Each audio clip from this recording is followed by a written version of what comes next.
Hello അസ്സലാമലൈക്കും എല്ലാവർക്കും പുതിയൊരു വീഡിയോയിലേക്ക് സ്വാഗതം. ഇന്ന് നല്ല ടേസ്റ്റി ആയിട്ടുള്ള ഒരു ഒഴിച്ചെറിയുടെ റെസിപ്പി ആയിട്ടാണ് വന്നിട്ടുള്ളത്. വഴുതനങ്ങയും തൈരൊക്കെ ചേർത്തിട്ട് ചോറിൻ്റെ കൂടെ കഴിക്കാൻ പറ്റിയ ഒരു അടിപൊളി ഒഴിച്ചെറിയാണ്. അപ്പോൾ അതിന് വേണ്ടിയിട്ട് ഞാൻ ഇതുപോലെ 2 വഴുതനങ്ങ എടുത്തിട്ടുണ്ട് കേട്ടോ. ഒരുപാട് മൂത്ത വഴുതനങ്ങ എടുക്കരുത്.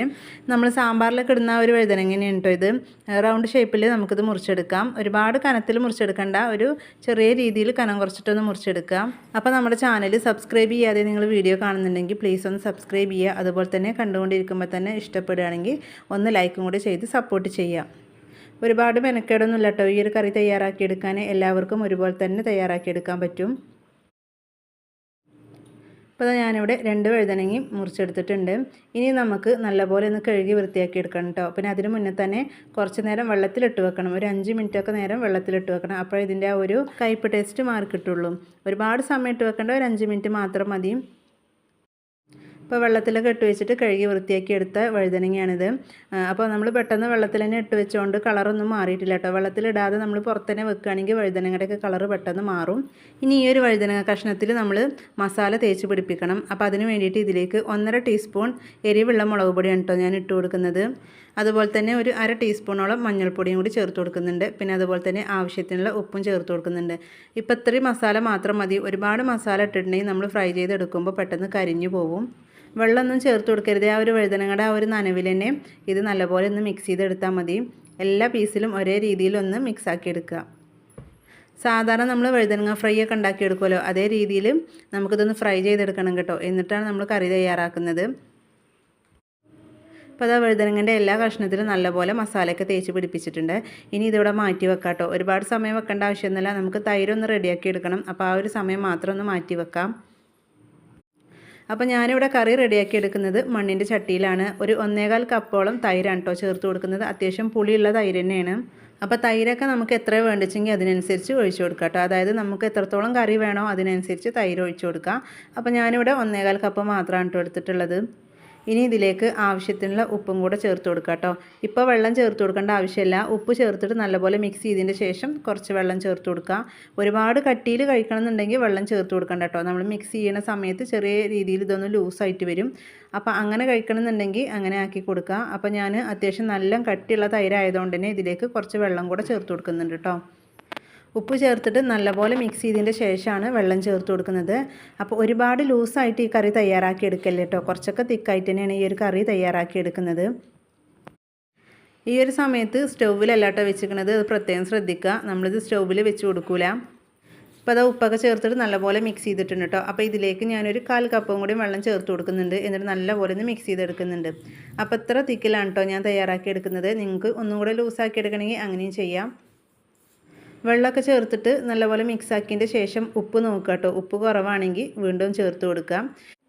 ഇനി ഇതിവിടെ നമുക്ക് മാറ്റി വെക്കാം കേട്ടോ. ഇനി നമ്മൾ നേരത്തെ മസാല തേച്ച് വെച്ചിട്ടുണ്ടായിരുന്ന വഴുതനങ്ങ കഷ്ണങ്ങളൊക്കെ ഒന്ന് ഫ്രൈ ചെയ്തെടുക്കണം. അപ്പോൾ ഫ്രൈ ചെയ്യാൻ വേണ്ടിയിട്ട് ഇതുപോലെ ഒരു പാന് വെച്ചിട്ടുണ്ട്. ചൂടായി വരുമ്പോൾ ഇതിലേക്ക് 2 ടേബിൾ സ്പൂണോളം വെളിച്ചെണ്ണയാണ് കേട്ടോ ഒഴിച്ച് കൊടുക്കുന്നത്. നിങ്ങൾക്ക് ഓയിലിൽ വേണമെങ്കിൽ ഇത് ഫ്രൈ ചെയ്തെടുക്കാം കേട്ടോ. വെളിച്ചെണ്ണ ആകുമ്പോൾ ഒരു നാടൻ ടേസ്റ്റ് കിട്ടും. അപ്പോൾ നല്ലപോലെ ചൂടായിട്ടുണ്ട്. ഒരു മീഡിയം ഫ്ലെയിമിലിട്ടിട്ട് നമുക്ക് വഴുതനങ്ങൻ്റെ ഒരു കഷ്ണങ്ങളൊക്കെ ഇതിലേക്ക് വെച്ച് കൊടുക്കാം കേട്ടോ. നമ്മൾ സാധാരണ വഴുതനങ്ങ ഫ്രൈ ചെയ്തെടുക്കുമല്ലോ, അതുപോലെ തന്നെ ഇത് 2 സൈഡും ഒന്ന് ഫ്രൈ ചെയ്തെടുക്കണം. അത്യാവശ്യം നല്ല രീതിയിൽ തന്നെ കുക്ക് ചെയ്തെടുക്കണം കേട്ടോ. കാരണം പിന്നീട് നമ്മളിത് കുക്ക് ചെയ്തെടുക്കുന്നില്ല. ഒരു മീഡിയം ഫ്ലെയിമിലിട്ടിട്ട് തന്നെ 2 സൈഡും നല്ലപോലെ ഒന്ന് കുക്ക് ചെയ്തെടുക്കാം. പിന്നെ ഇതിലേക്ക് നമ്മൾ ചേർത്ത് കൊടുത്ത മസാലപ്പൊടികളൊക്കെ വളരെ കുറച്ചാണ് കേട്ടോ. അപ്പോൾ അതുകൊണ്ട് തന്നെ പെട്ടെന്ന് കരിഞ്ഞു പോകുന്നില്ല. മീഡിയം ഫ്ലെയിമിൽ തന്നെ ഇട്ടിട്ട് ഫ്രൈ ചെയ്തെടുക്കാം. ഏകദേശം 1 മിനിറ്റോളം മാത്രം മതി കേട്ടോ മീഡിയം ഫ്ലെയിമിലിട്ടിട്ട് കുക്ക് ചെയ്തെടുക്കുകയാണെങ്കിൽ. അപ്പോൾ നമ്മളിത് വെച്ച് കൊടുത്തിട്ട് ഏകദേശം 1 മിനിറ്റ് ആയിട്ടുണ്ട് കേട്ടോ. അപ്പോൾ ഒരു സൈഡൊക്കെ ഇതായിട്ടുണ്ട്. നമുക്ക് തിരിച്ചിട്ട് കൊടുക്കാം. ഇത് ഒരുപാട് നേരം ഫ്രൈ ചെയ്തിട്ട് ക്രിസ്പി ആക്കി എടുക്കേണ്ട ആവശ്യമില്ല. ചെറിയ രീതിയിലൊന്ന് ക്രിസ്പി ആയാൽ നമുക്കിത് തിരിച്ചിട്ട് കൊടുക്കാം. ഇതേപോലെ വേണം കേട്ടോ കിട്ടാൻ. ഒട്ടും കരിഞ്ഞിട്ടൊന്നുമില്ല. ഇനി ആ ഒരു വശം ഏകദേശം 1 മിനിറ്റോളം നമ്മൾ കുക്ക് ചെയ്തെടുക്കുമ്പോഴത്തേനും കറക്റ്റായിട്ട് ഇത് കിട്ടും. അത്യാവശ്യം നല്ല രീതിയിൽ തന്നെ കുക്കായി വന്നിട്ടുണ്ട്. ഇനി നമുക്കിത് വേറൊരു പാത്രത്തിലേക്ക് മാറ്റാം. എന്നിട്ട് ബാക്കിയുള്ളതും ഇതുപോലെ തന്നെ ഒന്ന് ഫ്രൈ ചെയ്തെടുക്കണം. അപ്പോൾ അത് മുഴുവൻ പീസും ഞാനിവിടെ ഫ്രൈ ചെയ്തെടുത്തിട്ടുണ്ട്. ഇനി നമുക്ക് ഇത് നേരത്തെ തയ്യാറാക്കി വെച്ചിട്ടുണ്ടായിരുന്ന ആ ഒരു തൈരിൻ്റെ മിക്സ് ഉണ്ടല്ലോ, അതിലേക്ക് ഇട്ട് കൊടുക്കുക. ഒരു തവി വെച്ചിട്ട് ജസ്റ്റ് ഒന്ന് മിക്സ് ചെയ്തതിൻ്റെ ശേഷം ഇതിലേക്ക് ഇട്ട് കൊടുക്കാം. അപ്പോൾ ഈ ഒരു വഴുതനങ്ങ നമ്മൾ ഇതിലേക്ക് ഇട്ട് കൊടുത്തതിൻ്റെ ശേഷം ജസ്റ്റ് ഒന്ന് മിക്സ് ചെയ്തെടുക്കുക കേട്ടോ. ഒരുപാട് സമയത്ത് മിക്സ് ചെയ്യരുതേ. നമ്മൾ എങ്ങനെ ഫ്രൈ ചെയ്തെടുത്ത വഴുതനങ്ങയാണെങ്കിലും തൈരിലേക്ക് ഇട്ട് കൊടുക്കുന്ന സമയത്ത് ചെറിയ രീതിയിലൊന്ന് സോഫ്റ്റ് ആയിട്ട് വരും. പിന്നെ അതുപോലെ തന്നെ ഒന്ന് കുഴഞ്ഞു പോകും. അപ്പോൾ അതിനനുസരിച്ച് നമ്മൾ തവി കൊണ്ട് ഇളക്കി മിക്സ് ചെയ്തെടുക്കുക. അപ്പോൾ ഇത് നല്ലപോലെ ഒന്ന് മിക്സ് ചെയ്തെടുത്തിട്ടുണ്ട്. ഒട്ടും കഷ്ണങ്ങളൊന്നും ഉടഞ്ഞു പോവാതെ തന്നെ ഇതേ രീതിയിൽ മിക്സ് ചെയ്തെടുക്കുക കേട്ടോ. ഇനി ഇതിലേക്ക് നമുക്ക് കടുകൊക്കെ ഒന്ന് താളിച്ചൊഴിക്കണം. അപ്പോൾ അങ്ങനെ കടുക് താളിച്ചൊഴിക്കുമ്പോഴാണ് ഇതിനൊരു പ്രത്യേക രുചി കിട്ടുന്നത് കേട്ടോ. അപ്പോൾ അതിന് വേണ്ടിയിട്ട് ഇതുപോലെ ഒരു ചട്ടി വെച്ചിട്ടുണ്ട് സ്റ്റൗവിൽ. നല്ലപോലെ ചൂടായതിൻ്റെ ശേഷം ഒരു 2 ടീസ്പൂണോളം വെളിച്ചെണ്ണ ഒഴിച്ചു കൊടുക്കുക. ഇനി ഇത് നല്ലപോലെ ചൂടായി വരുമ്പോൾ ഇതിലേക്ക് കടുകും ഉലുവയും ചേർത്ത് കൊടുക്കാം. അപ്പോൾ ഞാനിവിടെ കടുക് ചേർത്ത് കൊടുക്കുന്നുണ്ട് കേട്ടോ. അപ്പോൾ നിങ്ങൾക്ക് കടുക് വേണ്ട, ഉലുവ മാത്രം മതിയെങ്കിൽ അങ്ങനെ ചേർത്ത് കൊടുക്കാം. അപ്പോൾ കടുകും കൂടെ ചേർത്ത് കൊടുക്കുമ്പോഴാണ് ഒരു പ്രത്യേക ടേസ്റ്റ് കിട്ടുന്നത് കേട്ടോ. അതിൻ്റെ ആ ഒരു താളിപ്പിൻ്റെ ആ ഒരു ടേസ്റ്റ് കിട്ടുന്നത്. അപ്പോൾ ഇതിലേക്ക് 1/2 ടീസ്പൂണോളം കടുക് ചേർത്ത് കൊടുത്തിട്ടുണ്ട്. പിന്നെ അതുപോലെ തന്നെ 1/2 ടീസ്പൂണോളം ഉലുവയും ചേർത്ത് കൊടുത്തിട്ടുണ്ട്. ഈ ഒരു കടുകും ഉലുവയും പൊട്ടി വരുന്ന സമയത്ത് ഇതിലേക്ക് കുറച്ച് ചുമന്നുള്ളി മുറിച്ചതാണ് കേട്ടോ ചേർത്ത് കൊടുക്കുന്നത്. ഒരു 6-7 ചുമന്നുള്ളി ചേർത്ത് കൊടുക്കണം. സവാള ഒന്നും ചേർത്ത് കൊടുക്കരുത് കേട്ടോ, ചുമന്നുള്ളി തന്നെ ചേർത്ത് കൊടുക്കണം. അപ്പോൾ ഞാനിവിടെ ഒരു 6-7 ചുമന്നുള്ളി ചെറിയ രീതിയിൽ മുറിച്ചതാണ് കേട്ടോ ചേർത്ത് കൊടുക്കുന്നത്. അപ്പോൾ അതിൻ്റെ കൂടെ തന്നെ ഒരു വറ്റൽമുളകും കൂടി ഞാൻ ചേർത്ത് കൊടുക്കുന്നുണ്ട് കേട്ടോ. പിന്നെ ഒരുപാട് കളർ മാറേണ്ട ആവശ്യമൊന്നുമില്ല കേട്ടോ. ഈ ഒരു ഉള്ളി കുറച്ചൊന്ന് മൂത്ത് വന്നാൽ മാത്രം മതി കേട്ടോ. ഇനി ഇതിലേക്ക് കുറച്ച് കറിവേപ്പില ഇട്ട് കൊടുക്കുന്നത്. കറിവേപ്പില കുറച്ച് അധികം തന്നെ ചേർത്ത് കൊടുക്കുക. പിന്നെ അതുപോലെ തന്നെ കുറച്ച് പച്ചമുളകും ചേർത്ത് കൊടുക്കുന്നുണ്ട്. നമ്മുടെ എരിവിനനുസരിച്ച് പച്ചമുളകൊക്കെ ചേർത്ത് കൊടുക്കുക കേട്ടോ. അപ്പോൾ ഞാനിവിടെ ഒരു 5-6 പച്ചമുളക് എടുത്തിട്ടുണ്ട്. പച്ചമുളകിൻ്റെ നെടുകയൊന്ന് മുറിച്ചിട്ടാണ് ഇട്ട് കൊടുക്കുന്നത്. പച്ചമുളകൊക്കെ ഒരുപാട് ഇട്ടിട്ട് തയ്യാറാക്കുമ്പോഴാണ് കേട്ടോ ഇതിന് പ്രത്യേക രുചി കിട്ടുന്നത്. ഈ ഒരു കറിവേപ്പിലയും പച്ചമുളകും നല്ല രീതിയിൽ എണ്ണയിലൊന്ന് മൂപ്പിച്ചെടുക്കണം കേട്ടോ. പച്ചമുളകിൻ്റെ ആ ഒരു ടേസ്റ്റൊക്കെ എണ്ണയിലേക്കൊന്ന് ഇറങ്ങണം. അപ്പോൾ അതുവരെ നമുക്കിതൊന്ന് ഇളക്കി കൊടുക്കാം. 1-2 മിനിറ്റോളം നമ്മളിത് ഇളക്കി കൊടുത്തപ്പോഴേക്കും നല്ലപോലെ മൂത്ത് വന്നിട്ടുണ്ട് കേട്ടോ. ഇനി നമുക്ക് ഇതിൻ്റെ ഒരു ഫ്ലെയിം ഓഫ് ചെയ്യാം. ഓഫ് ചെയ്തതിൻ്റെ ശേഷം ഇതിലേക്ക് നമുക്ക് കുറച്ച് പൊടികളും കൂടി ചേർത്ത് കൊടുക്കാം. അപ്പോൾ നമ്മൾ ഫ്ലെയിം ഓഫ് ചെയ്തതിൻ്റെ ശേഷം മാത്രം വേണം ഈ ഒരു പൊടികൾ ചേർത്ത് കൊടുക്കാൻ. അപ്പോൾ വേറെ ഒന്നുമല്ല, നമ്മൾ മഞ്ഞൾപ്പൊടി മുളക് പൊടി തന്നെയാണ് കേട്ടോ ചേർത്ത് കൊടുക്കുന്നത്. അപ്പോൾ ഇതിൻ്റെ ആ ഒരു ചട്ടിയുടെ ചൂടിൽ തന്നെ അത് നമുക്ക് ജസ്റ്റ് ഒന്ന് വറുത്തെടുത്താൽ മതി കേട്ടോ, എന്നാൽ കരിഞ്ഞു പോവില്ല.